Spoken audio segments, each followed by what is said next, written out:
l'Assemblée nationale togolaise a ouvert, mardi, sa deuxième session ordinaire de l'année, conformément aux dispositions de l'article 12, alinéa 1er de la Constitution, et de l'article 2.4 de son règlement intérieur. Les travaux, dirigés par Sovon Tepe Kodjo Adedze, ont débuté en présence des présidents des assemblées nationales de Côte d'Ivoire et du Bénin, ainsi que des présidents des parlements de la CEDEAO et de l'UMOA. Par cette délocalisation, la représentation nationale cherche à se rapprocher davantage des populations. Selon les nouvelles dispositions, notamment celle du règlement intérieur de l'Assemblée nationale, la séance est désormais ouverte au public. Ainsi, de nombreuses personnes de la région de la Kara ont eu l'occasion de découvrir le fonctionnement parlementaire en séance plénière.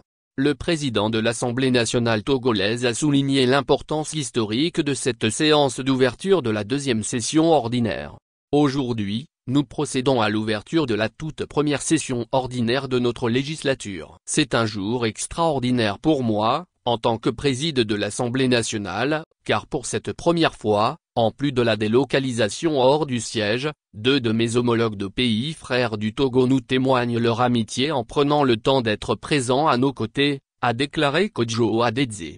Il a rendu hommage au président Alassane Ouattara de Côte d'Ivoire, Patrice Talon du Bénin, et Faure Gnassingbé du Togo, pour leur engagement envers une Afrique plus solidaire et prospère, visant à améliorer le bien-être des peuples.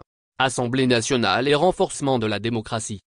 Pour M. Adedze, la représentation nationale incarne l'espoir que la démocratie réponde réellement aux préoccupations des populations et contribue de manière efficace à résoudre les problèmes sociétaux des États.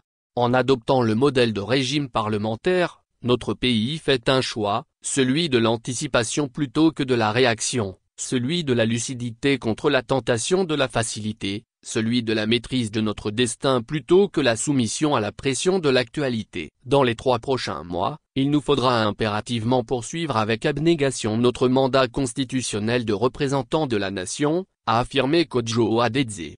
Lors de l'ouverture de la session,